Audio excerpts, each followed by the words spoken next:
Good morning mga kabahay. So dito po tayo ngayon sa isang dream location dito sa isang napakabagong subdivision dito sa Lipa City, Batangas, ang Bel Villas. Tara!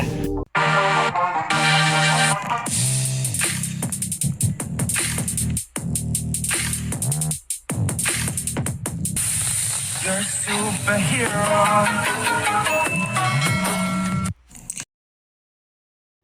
Yan, so ito nga pala yung location ng ating Bel Air Villas. So makikita nyo, napakalapit po sa lahat. So napakaganda po nating location.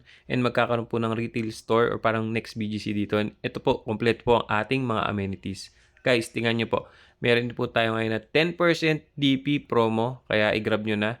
Dahil pre-selling siya. Tapos 24 months to pay ang DP. Yun ang kagandahan. And pakinggan mo natin si Miss Angel. Ang main gate po natin ay ito. Nung pag-direction nyo dito, di ba, lumit muna kayo, may nakalagay doon card. Yun po yung main gate. And, may option po to extend the house up to 2 meters. Pwede pong isabay sa construction namin with additional costing. Wala pa lang po ang costing. Slope design for better drainage. Ayan, so ito naman po, ito po yung ating deliverables sa ating units. So ngayon po, ang dalawa nating model houses na ipapakita sa inyo is pareha single detached. We have Audrey model and we have Ariana model. Parehas po sila 165 na square meters na lote. And yung isa lang po, ang floor area is 137 ng ating Audrey. And ating Ariana is 165 ang ating floor area. Up and down po yun na pinagsama. Pwedeng divided by 2, parang 80 baba, 80 taas. Parang nasa ganun po siya, okay? Then meron po tayong duplex. Wala lang po tayong model house ngayon. Nag-range po ang ating duplex na around 6M pataas. Then Ariana is around 10M pataas. And si Audrey is 9M pataas. Okay? And syempre, Lipa is a fast-growing, beautiful city and still expanding. Ang dami ng mga developments dito. Isa pa sa maganda dito, 1 hour na lang siya from Manila. Yung mga investments natin biglang gaganda kasi napakaganda po ng location ng ating Bel Air Villas. And ito na po yung mga previous projects na nagawa nila. So alam po natin na hindi po tayo masascam at napakaganda po ng ating project. So pre-selling pa lang po siya guys. Nasa introductory stage pa po. Kaya napakaganda mag-invest sa kanya.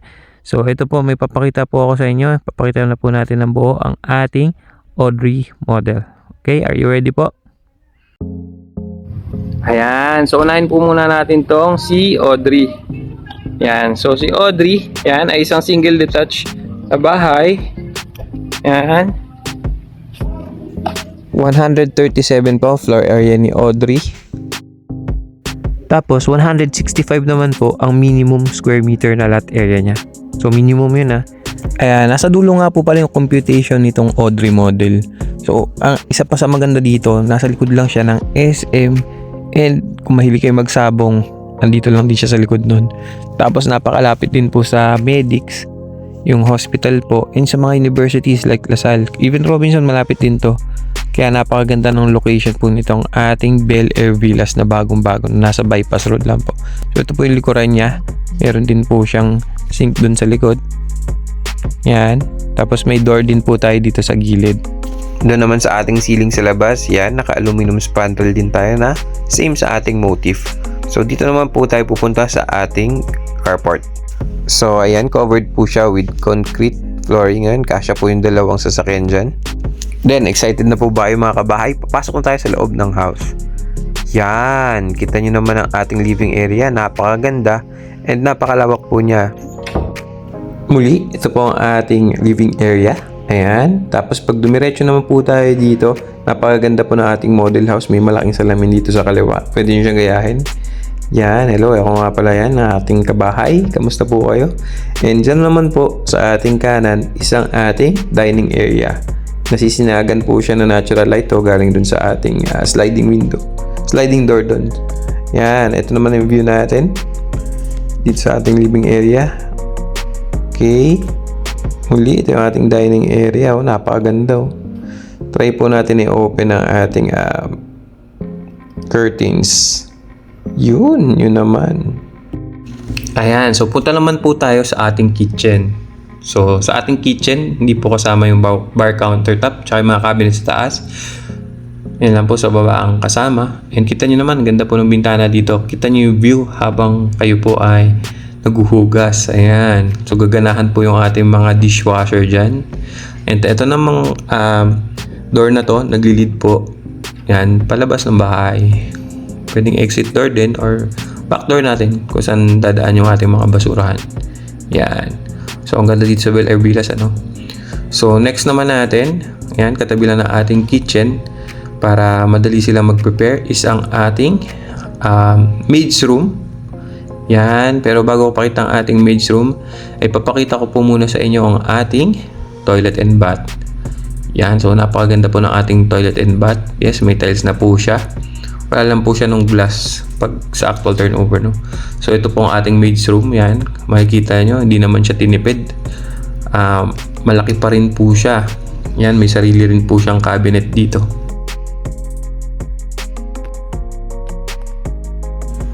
Yan, so kung wala po kayong maid, pwede nyo rin po ito gawing storage area. Napakaganda po, malawak po siya. So, dito naman po tayo. Tapos na po tayo sa ating first floor. So, one last look ulit sa ating dining area, nating living area. Pupunta naman po tayo ngayon dito sa ating second floor. So, as you can see guys, napakalawak po ng ating stairs. Yan. So, napaka-wide po niya. And meron po tayong malaking window dito na pumapasok ang natural light. Yan. Pwede pa kayo maglagay ng chandelier. Yan. Tsaka mahabang kurtina. Yan.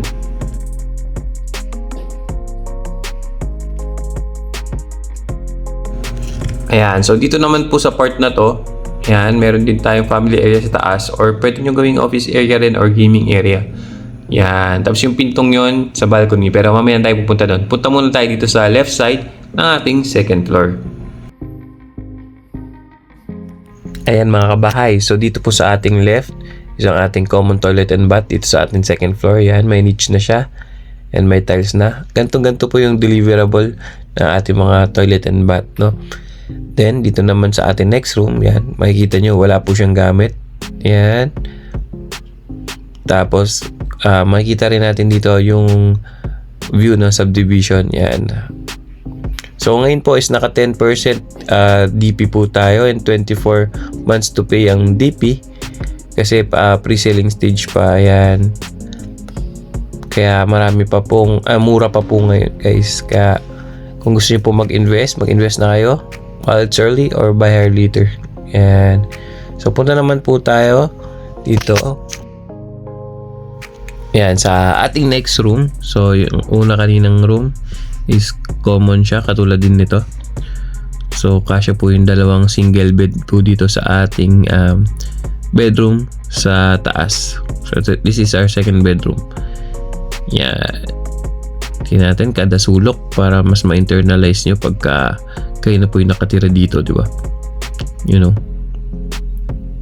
Napakaganda po, no? Pwede nyo isang kwarto, kung small family kayo, pwede nyo gawing cabinet na lang, no? So, back to our family area dito sa taas. Ayan. So, ready na ba kayo? Ito ang ating master's bedroom. So, sa ating master's bedroom, no? Master na master ka talaga. So, ang ganda ng orientation nitong kwartong to. Yan. Nakarap po tayo dun sa ating malaking TV. Yan. Then, meron po tayo bintana dito sa ating kaliwa na naka-blinds. Yan. Hello mga kabahay. Again.